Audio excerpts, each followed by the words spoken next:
Holy God, open our ears to hear your word and know your voice.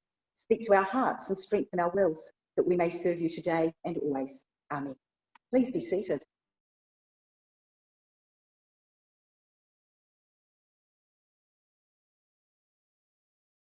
For a meeting the other day, I was overwhelmed with the signs of spring. Each side of the road was lined with trees, and it seemed like only days before those trees were still bare. Of course, there had been those early signs of spring with the growth of the little tiny buds. But this week, there was no stopping that growth. The trees were a profusion of pink and white blossom. And after what has been a long winter and a long year, it felt like God was shouting from the heavens, "See, I'm doing a new thing." And this year, there's no doubt that we all need a new thing. This is my first official visit to the parish, so I'll briefly introduce myself.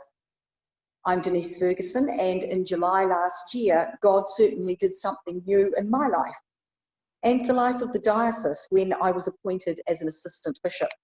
Mark, where are you? Oh, you're over there. Mark, my husband, and I moved from New Zealand. Yes, you did hear the accent. In 2014, when I was appointed to a parish in the Diocese of Brisbane. Mark and I had reached a point in our lives when it was time for a sea change, or in our case, an island change. We had both worked for the New Zealand Army earlier in life. Mark was a serviceman, whereas I was a finance and administration manager. Mark completed 20 years service in the New Zealand Army, and then I responded to a call to ordained ministry. Life took us in a new direction, certainly more new beginnings. In New Zealand, I served in 3 parishes and was then appointed as a diocesan registrar and manager, and the equivalent of our secretary of synod in this diocese. In 2013, we started to sense God was calling us to something different once again, and that journey has taken us to places we could never have imagined. My ministry has been greatly blessed and hugely challenging.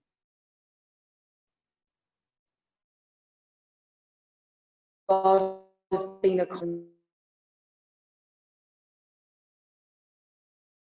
guidance throughout that. This first year as bishop has certainly been challenging. I must admit, when I was consecrated in July last year, none of us could have anticipated how this first year would have unfolded for all of us, for every single one of us. But enough about me. I'm looking forward to getting to know more about you in the years ahead, and I hope that that might begin with our COVID-safe morning tea. New things take on many different shapes and forms. This week, church calendar, we were invited to pray for refugees. Refugee Sunday actually took place in June when many churches were still in some form of lockdown, certainly in this diocese. Sadly, some of them are still in lockdown. So today gives us a further intentional opportunity to acknowledge and pray for those who live displaced lives. Australia, like many first world countries around the globe, has a long history of conflicting attitudes toward refugees and their ongoing care. And this year, the COVID-19 pandemic has made lives that were already under unimaginable strain even more vulnerable. So please pray for all refugees, that they may be treated as people whose lives are fragile and vulnerable. May they find us be open to love as God loves us unconditionally. May those whose lives have been displaced for whatever reason find their new beginning. God did a new thing. Weary from the frustrations of generations of grace freely given but not understood, God gave humanity a new beginning, and St. Paul became an active part in that new beginning. One day, Paul was walking along a well-travelled road, and he encountered a new thing. He encountered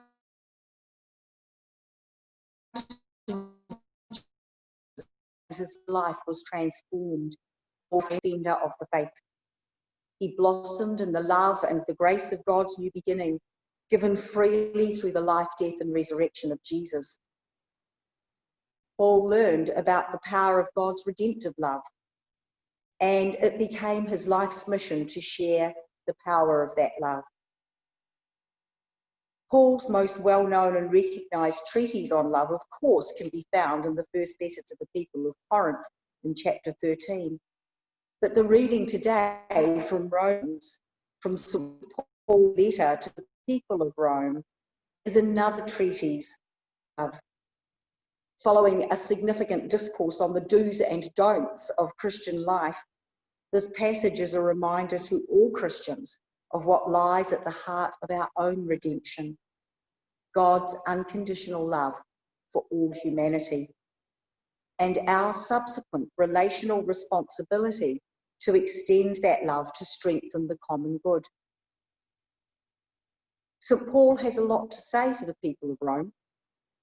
Paul is known for his missionary and evangelical zeal.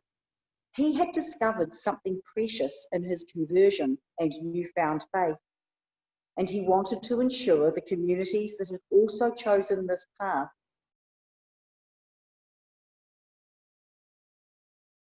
understood what it was that they were committing to. He had no particular authority over the Christian communities of Rome. However, he didn't hold back when it came to share his growing understanding of God and God's plan for humanity. He writes powerfully and convincingly of the life, death, and resurrection of Jesus Christ, and the salvation offered to Jew and Gentile alike when they chose to trust in God's promises. Paul wrote at a time of great change and challenge as communities formed around this new faith. Jews and Gentiles alike were embracing a new faith and discovering what it meant, cost to becoming a follower of Christ. People had been persecuted, left homes, jobs, and families, bringing diverse life experience and culture as they attempted to form these new communities. Guidance offered by leaders such as Paul was critical. His letter to the Romans is therefore instructive, directive, and corrective. And then, in the midst of the rules, we come across an imperative to love. Because despite the rules and regulations, for Paul, ultimately, the message he is trying to share with the people of Rome is about faith working and witnessing through love. The words, "let love be genuine," introduces a discourse on the necessity for those who have chosen to follow the way of Christ to embody a faith lived out through genuine, sincere love. A love that will nurture all, the common good, with no hidden agenda. As Paul unpacks the practicalities of what is genuine, sincere love and what it might look like, we get an insight into the life of the people of Rome. He writes, "Do not curse those who persecute you. Do not be haughty. Do not claim to be wiser than you are.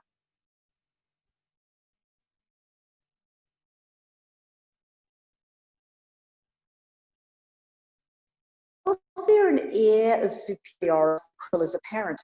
The temptation, the very human temptation to condescension and possibly defensiveness amongst a people who have discovered something new and exciting is reflected in the way Paul tries to ground the hearer.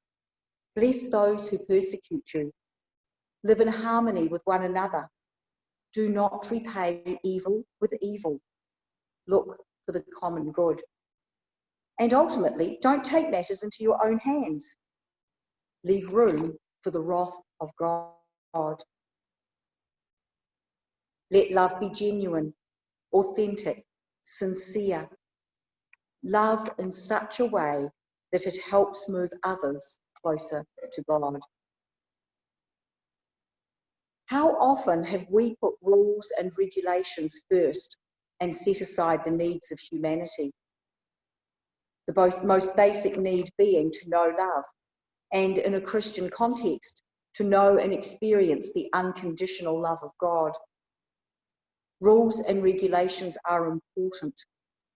Knowing what we stand for limits what we'll fall for. However, there is also a saying that reminds us that actions speak louder than words. Are our actions, especially in this difficult time, is our faith working and witnessing through genuine, authentic, sincere love? I leave you with that thought. Amen.